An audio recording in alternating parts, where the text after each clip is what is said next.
In this video, we're going to discuss the developments that took place in Season 7, Episode 3 of The Curse of Oak Island. But first, I want to remind you that my new book, the Oak Island Encyclopedia, is still available for purchase on Amazon. This book includes a detailed history of the Oak Island treasure hunt, a plot summary and analysis for each episode of The Curse of Oak Island from Seasons 1 through 6, and descriptions of some of the most popular theories regarding the nature of the Oak Island mystery. This book is meant to serve as a guide to the TV show, and would make a great gift for any fan of The Curse of Oak Island. If you're planning to give this book as a Christmas gift this year, I would advise that you purchase it sooner rather than later, as the time it takes to print and ship the book can be unpredictable, especially during the holiday season.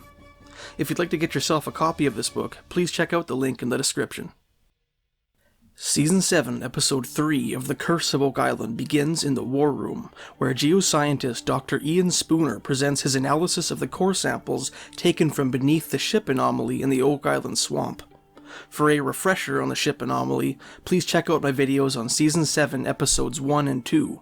You'll find links to these videos with built-in timestamps directing you to the sections in which the Ship Anomaly is mentioned in the description.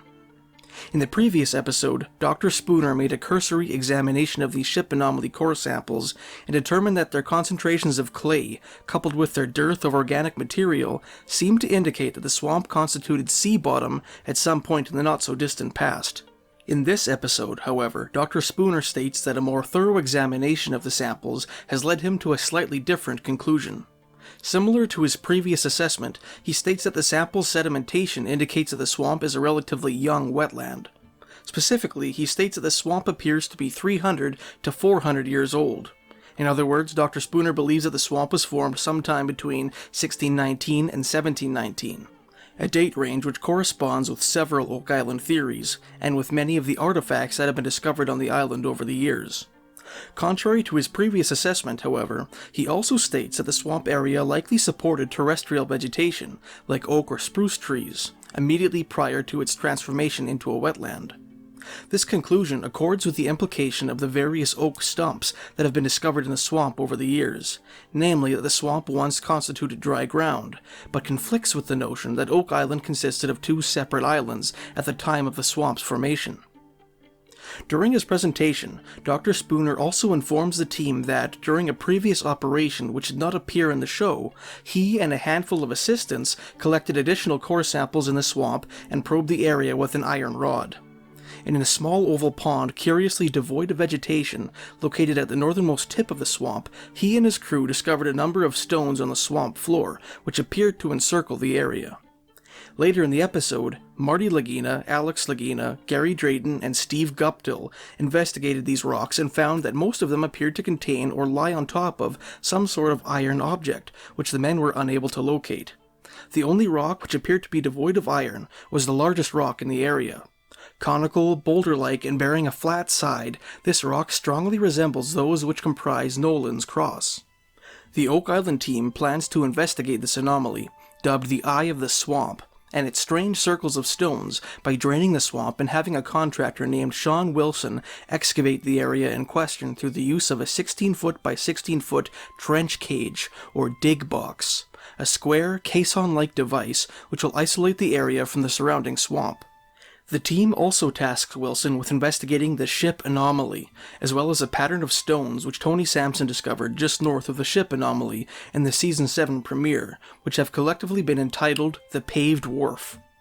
Later in the episode, Alex Lagina, Peter Fornetti, and Charles Barkhouse head to St. Mary's University in Halifax, Nova Scotia, where they present Dr. Christa Brousseau with the iron swage blocks which Gary Drayton discovered on Oak Island's Lot 21 the previous episode. With the help of Dr. Xiang Yang, she determines that the iron of which the swages are comprised are devoid of manganese, a characteristic which indicates that the artifacts were probably crafted sometime before 1840. Charles Barkhouse points out that only two companies searched for treasure on Oak Island prior to 1840, the Onslow Company and the Money Pit's three legendary co-discoverers, Daniel McGinnis, John Smith, and Anthony Vaughan. Aside from these groups, the only people who could be reasonably expected to have owned such a strange tool are members of an undocumented recovery operation, or the mysterious depositors of the Oak Island treasure.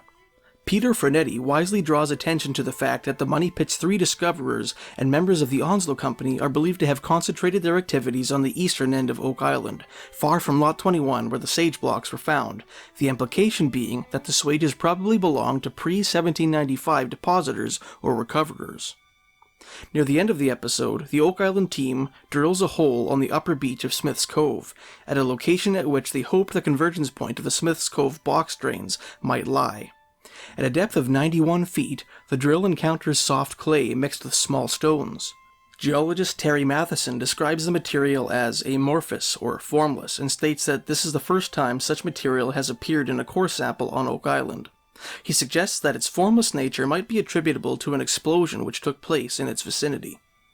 At a depth of 99 feet, the drill brings up charred earth which smells of gunpowder, a fragment of what appears to be the paper wrapping of a stick of dynamite, and a piece of twisted metal tubing, perhaps the remains of the setting for the supposed dynamite.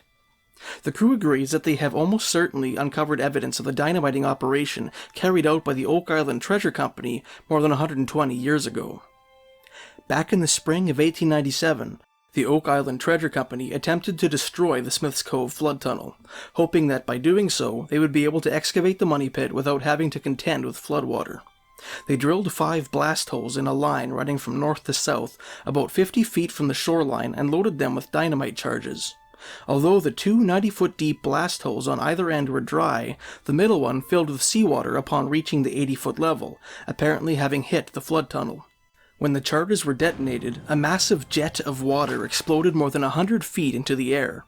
At the same time, the water in both the money pit and the cave-in pit, in the words of treasure hunter Frederick Blair, quote, boiled and foamed for a considerable time, and after the disturbance subsided, the oil of the dynamite showed on the water in both these pits, unquote. This verified that the money pit and the cave-in pit were both fed by the same water source, namely seawater from Smith's Cove, which apparently traveled by way of the Smith's Cove flood tunnel. After discovering evidence of the Oak Island Treasure Company's operation, the Fellowship of the Dig decides to search for the Smith's Cove flood tunnel uphill from the new drill hole, in the direction of the money pit. Although it is likely coincidental, the combination of clay and small stones found at a depth of 91 feet, coupled with the piece of metal tubing discovered at 99 feet, is strangely reminiscent of a discovery made by Triton Alliance back in 1970. That summer, Dan Blankenship and David Tobias hired a contracting company called Becker Drilling to punch holes in the money pit area. Below the hidden shaft, at a depth of 160 to 190 feet, Becker Drilling encountered a chamber filled with blue clay in which were suspended equidistant layers of pebbles. At the bottom of this chamber was some sort of brass object, which the drill chewed into. Although there is no possibility of the brass objects being the same metal tube discovered in this episode, as the hidden shaft is located far from Smith's Cove's upper beach, where members of the Oak Island Treasure Company conducted their dynamiting operation, the fact that Triton Alliance and the current treasure hunters both discovered clay and pebbles at a depth of 90 feet is perhaps worth noting. Thanks for watching. If you enjoyed this video and would like to help support this channel, please check out the Oak Island Encyclopedia, which you can find by clicking the link in the description.